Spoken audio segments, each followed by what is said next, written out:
kailangan matyaga ka pagka nagde-delivery ka. Pag wala kang tiyaga, talagang hindi mo magugustuhan yung ganitong klase ng trabaho. So katatapos lang natin na mag-delivery at nakilala natin yung mga kababayan natin. Kung nandoon sila sa taas, kailangan na i-deliver mo yung pagkain nila doon mismo sa harapan ng pinto nila. Sa maghapon na pagbibiyahe ko, pag-drive ko, yan yung aking dinner for tonight. Kain na tayo, ka-Berks. Gutom na ako. Okay na to, pagkain na to. Panalo na to sa akin.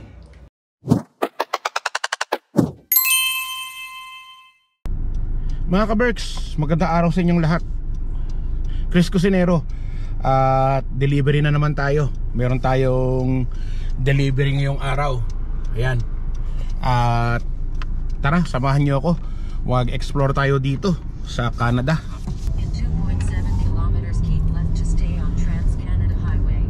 Bago tayo mag-deliver, mag-refill muna tayo ng gas. At magkano ba yung gas ngayon?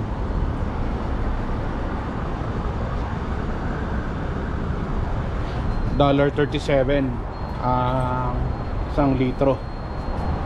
So nagkarga tayo ng $60 ngayon. Tignan natin mamaya kung aabutin ng maghapon yung $60 natin na pag-delivery natin. So yung gas natin for today inabot ng $55. So ngayon ay January 12. Dito tayo sa Northeast at meron tayong pipick up na order dito. Tara, samahan niyo ako. So drop tayo ng order. Dito tayo sa Northwest. Medyo malayo yung delivery natin today.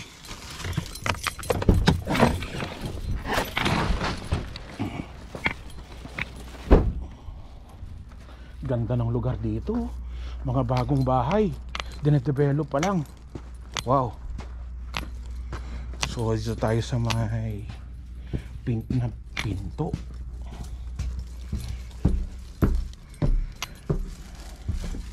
So ang sabi ng may-ari, my neighbor's house are black and brown.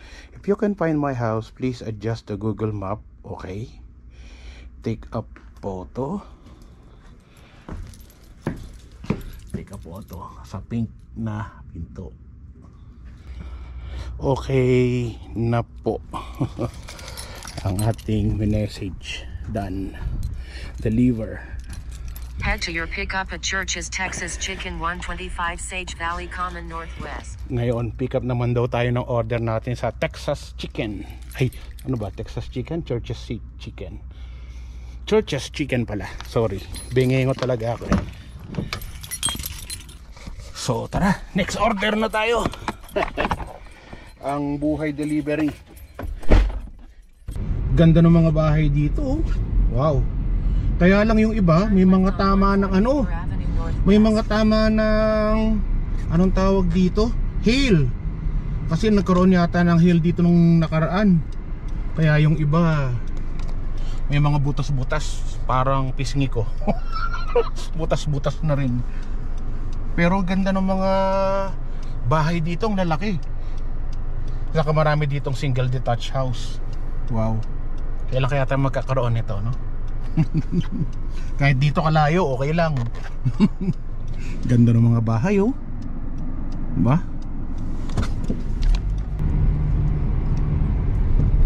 Bago lang, oh. Pati yung mga kalsada ginagawa pa. 600 meters turn right on Sage Valley Common Northwest.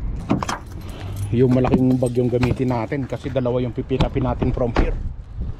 So nakapunta na ako dito before, pero ito yung kauna-unahang Church's Chicken dito sa Calgary. Yun. So pasok na tayo at pipick up tayo ng order. May mga Pinoy kaya dito nagtatrabaho. Baka may Pinoy dito makapag-apply. Layo na ito sa bahay. Saka na. Pass. So pick upin natin yung order natin. How many? So mga 10 minutes pa daw. So pagka ganyan na hindi pa ready,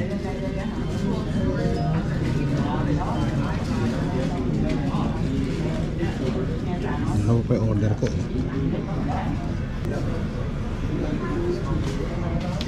So, antayin na natin. 10 minutes daw eh. Wala tayo bang choice. Eh, di antayin na lang natin.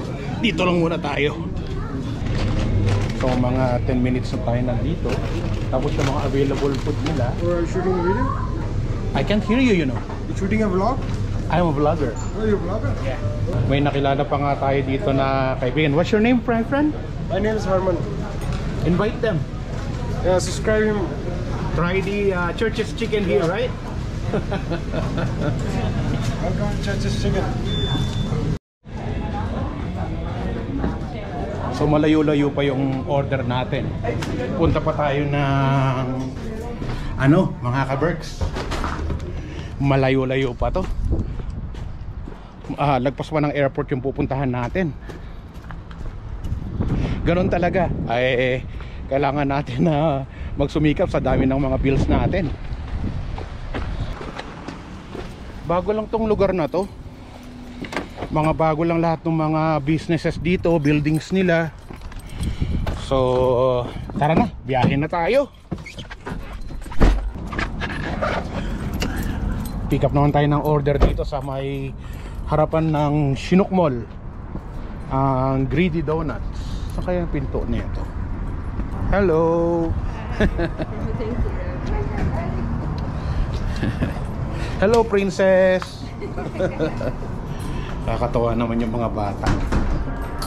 Wow, ganito pala kaganda to.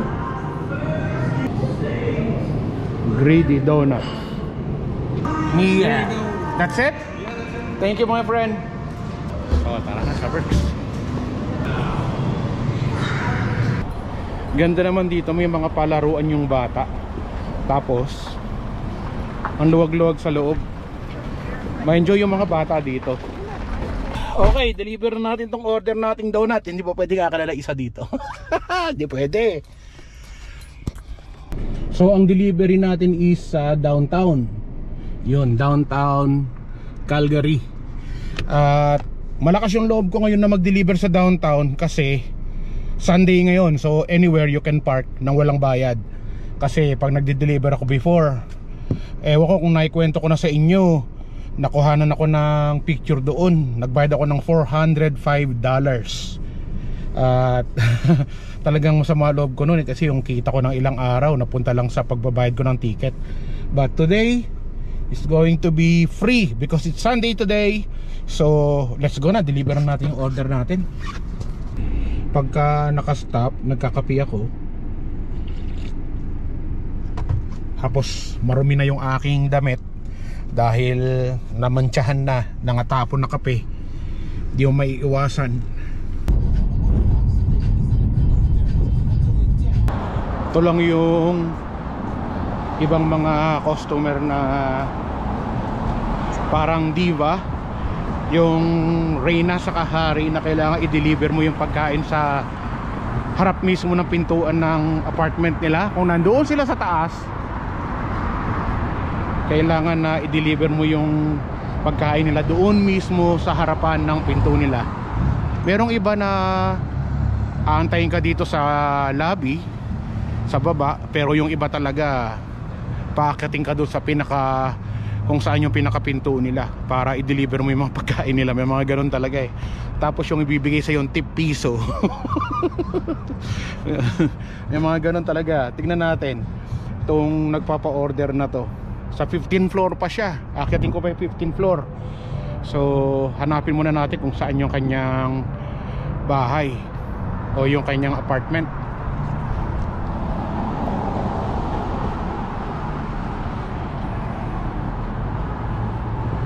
So 505.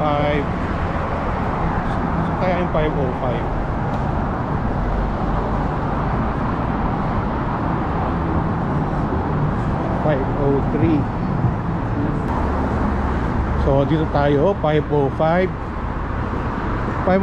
4th Avenue Southwest. Front door is locked.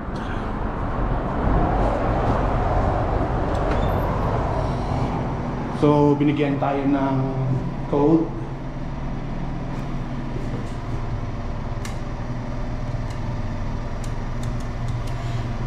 kailangan mo ipasok yung code para activate nila yung pinto.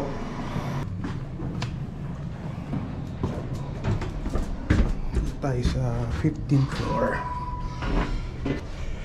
So talagang kailangan mo na dalhin yung pagkain nila doon sa pinakapintuan ng kwarto nila. Kailangan matyaga ka pagka nagde-delivery ka. Pag wala kang tiyaga, talagang hindi mo magugustuhan yung ganitong klase ng trabaho. Okay, hanap naman tayo ulit ng bagong order. Pwede kang sumakay sa ganyan, kaya lang mahal. Grabe oh, $4 para sa 34 minutes na pagdadrive? No!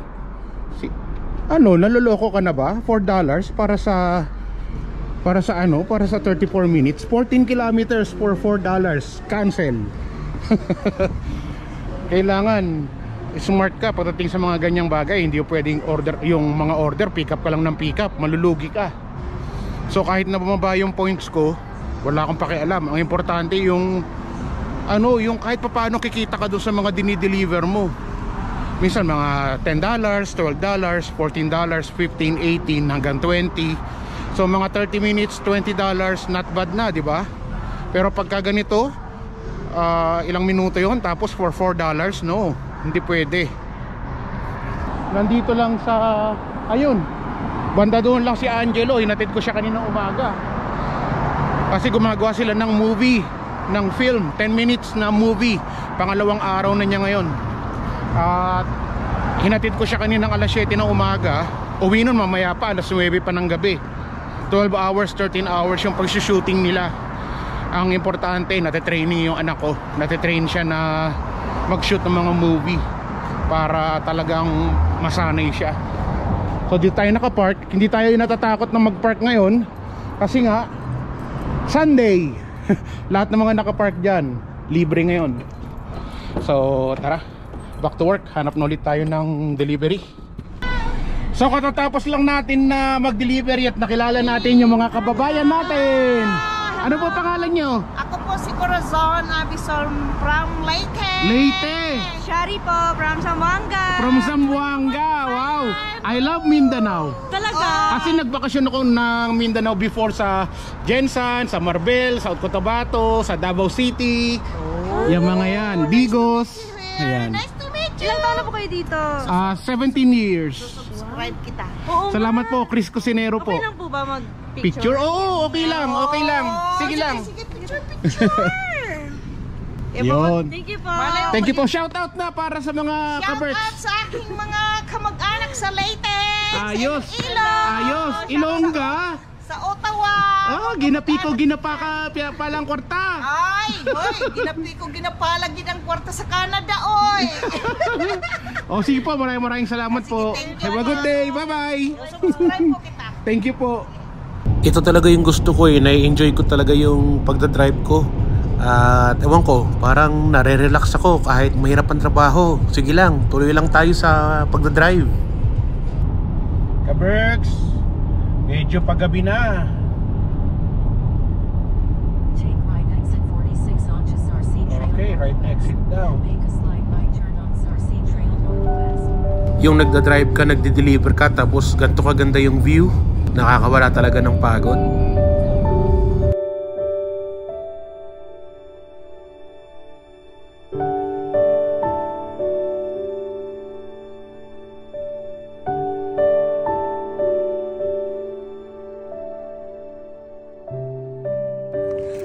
Kakadating ko lang dito sa bahay. Napagod tong sasakyan natin. Thank you very much sa pagtulong mo sa akin ngayong araw ha. Bukas ulit. Salamat. Uwi na tayo. Pagod na ako. Ang hirap talaga kumita ng pera dito sa Canada. Siyempre pagdating natin dito sa bahay, walang pagkain na ready. Magluluto pa tayo ng dinner natin. Si Angelo hanggang ngayon wala pa rin dito sa bahay. Yung mga gigisa ko pala mga gulay is talong, ampalaya at saka okra. Yan lang yung mga available na nakita ko dito sa rep. So yan ang gagamitin natin for today. Lagyan na lang natin ng kamatis at saka ng sibuyas. Okay na siguro yan. Pero nung kinalkal ko yung rep, meron akong nakita mga pork na pinrito ko kahapon. Yan na lang siguro ilalagay natin dito sa ating ulam.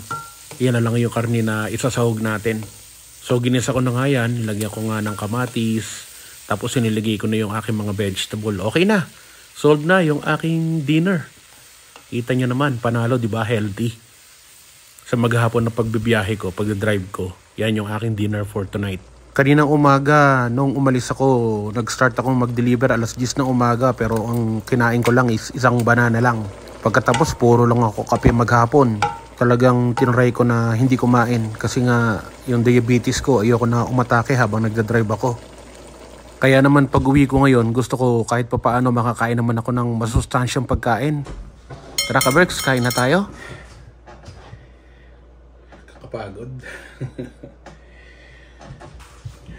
Lord, maraming salamat po sa biyaya na pinagkaloob nyo sa amin ngayong gabi. At kayo na rin bahala kay Angelo. At gabayan nyo siya sa pag-uwi niya. Lahat ng mga ka-Berks natin, kapamilya natin, lahat ng mga kamag-anak at pamilya ko sa Pilipinas, ingatan nyo sila at ilayo nyo sila sa sakit, sa karamdaman, at sana lagi nyo silang patnunubayan. Jesus Christ our Lord. Amen.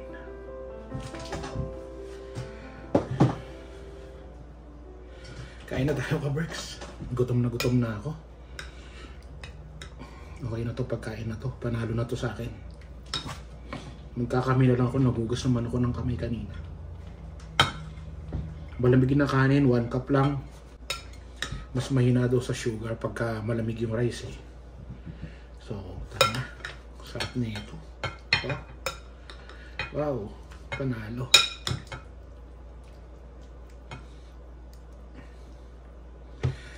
So yun na ka-Berks yung vlog ko for today. At maraming salamat sa inyong panonood. Sana huwag kayong magsasawa na manood ng mga videos ko. Suportahan nyo si Chris Cusinero sa si Angelo. Maraming salamat po. Chris Cusinero, ang inyong kapamilya, kapuso, katropa, kabarkada at ka-Berks. Ano man ang hamon ng buhay, palagi ka lang sumabay. Piliin mo laging sumaya.